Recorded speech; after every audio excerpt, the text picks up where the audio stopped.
Amo na itong DIY nga solar controller mga kamisdak, solar control system. Small setup na mga kamisdak, atong ning padayonon, humanon ito ni, testingan niya. Kapit na mama.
HHA na ito gamit dari kamisdak, AC na ni 220 na yung auto ni kining breaker 10 amperes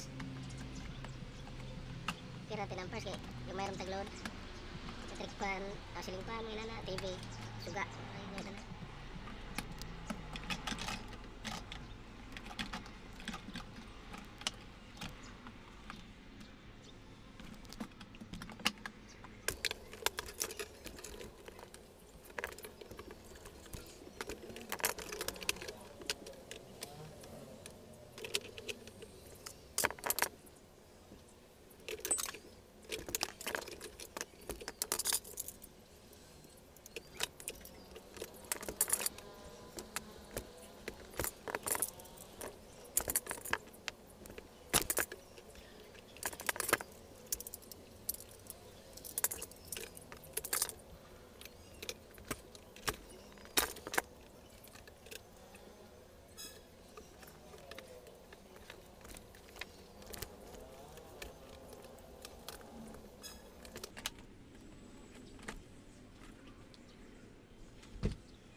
Ato lang dyan pera ng isda ito outlet.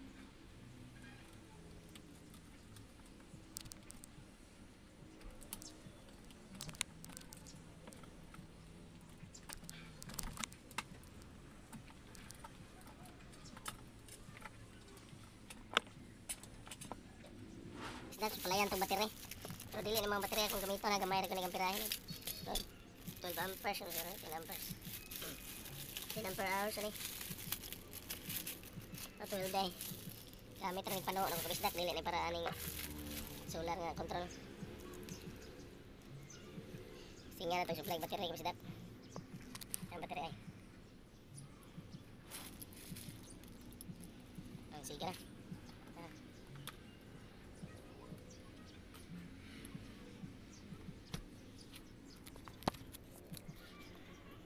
na yung voltahe kabisdak 13.1 diri sa controller 13 dako ni wire ito gamit bis kay supply naman sa inverter gikas battery kuan ni 5.5 mm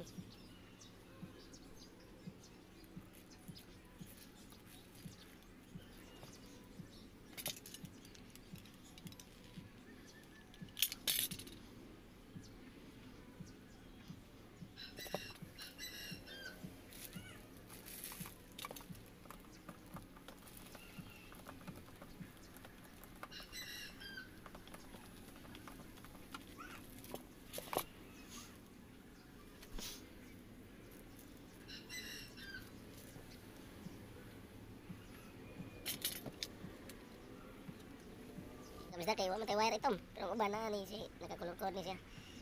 Positive, negative kini, magkuha naman ni madali subay diri sa kuan. Ikan sa inverter. Positive, negative, positive.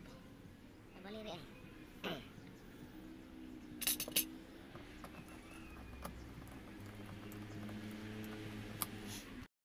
mauna ni siya mga kabisdak. Itong testingan.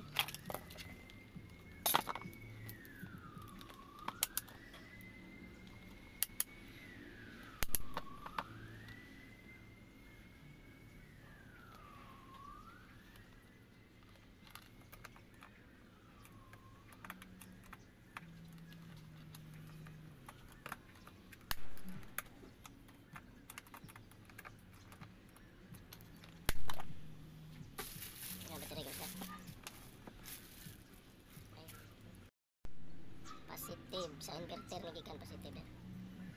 Ari ni positive sa battery.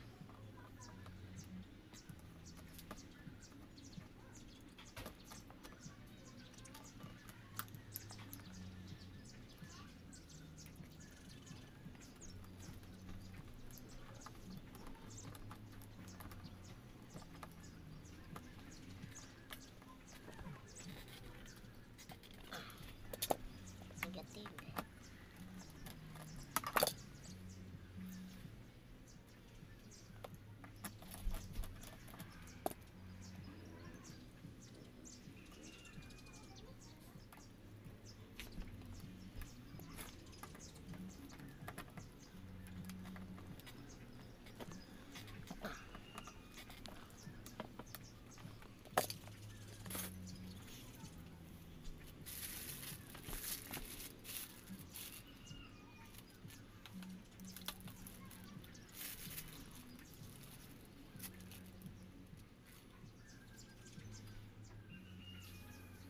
O na to ang breaker sa kini breaker sa battery padung sa controller. Solar charge controller nya kini breaker ni sa ikas battery padung inverter ato yon. Nya. Ato yon ang breaker. Stiran to be. Wala ang kabisdak 20 na. Tester. Okay.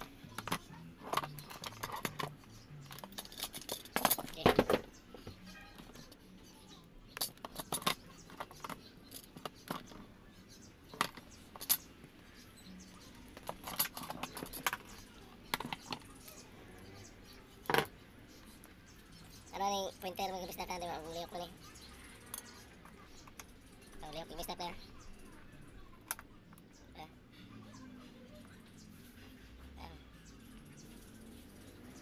Easy 250 setting. Tingnan to charge cellphone kabisdak. Or sa may vehicle na gamit ng kulay.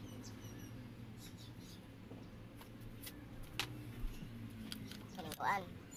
Mosquito, electric mosquito killer. Ini 220 na siya kabisdak. Ini. Nasiga na. Matay lamok. 220 na siya. Pang. Pwede rin sana siya dito kabisdak sa may controller na USB dito. Mga cellphone, mga USB nga kuhan. Nari pwede na dito. Na, siga.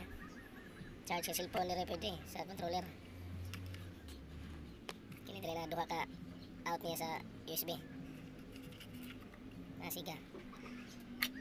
12 volts ang kuhan dito pero kini 5 volts na kay USB ni. Okay mga kabisdak, pag-on to breaker. Pag-on to ang kaya hindi pa nila ito i-on sa solar panel man siya nga breaker. Dire ang in sa solar panel padung sa solar charge controller. Inig pasla ko dire supplyan to dire gikan sa solar panel. Makita dire sa solar charge controller na dire sign sa panel. Meaning nag-charge na siya padung sa atong battery. Dire. Kini relay ni siya, relay ni. Kini gamay dire nga nagsiga board. Low voltage disconnect ni siya. Umudaw na ang voltahe sa itong battery ikan sa 12.7 na 12.8 umudaw na kasi gamit na to mo ni siya ay cut off para dili ma-discharge sumayo itong battery inig giset pa siya na kung 11.5 inig 11.5 mapawang na siya kini mudagan sa relay maputol dire kini nga line nga puwa gikan man sa battery pero inverter cut off na siya mapawang na inverter wala supply nya og sige na siya karga ang solar panel inig balik na po sa atong giset nga kuha niya mubalik na siya on niya. Nasa ni setting dire sa full charge ang battery. Kani testing taga bisdak TV atong pa andaron tayo ng TV gamit ni 12 volts ang battery pero 12 amperes ni siya. Pwede ni siya pero dali ra ma lobat gamay ra man ni amperahe. Ato na testing ang mo ng TV. Ang una na ang inverter siya. Kini ang breaker sa 220 na ni. Nanay yung gawas na ni diri ang 220. Ato saksak ang TV. Ang TV. Nan siga na kong TV. Ano remote eh? Dari remote tayo on. Power. Power TV goes dark. Wow! Wow! Wow! Wow! Oh my god! That's so amazing!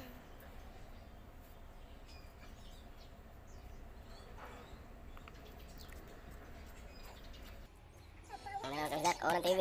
Kanir na gamit yung baterya kabisa ka. Kamay ka na. O gamito ang ganay basin. Hindi na magdugay. Kadali rin siya. Ya, saksak tag electric pan kabisa ka. Siling pan. Ya, nagmay. Siling pan. Oh, tara, andar kabisa. Bye. TV. Mara ni siya doha. Ang load karon testing nako TV ug siling pan. Pinagi ni gamay baterya. Wala pa ni gamitig solar. Kay pamabot ako solar panel dire para dire tayo. Mara ta kabisa testing kabisa.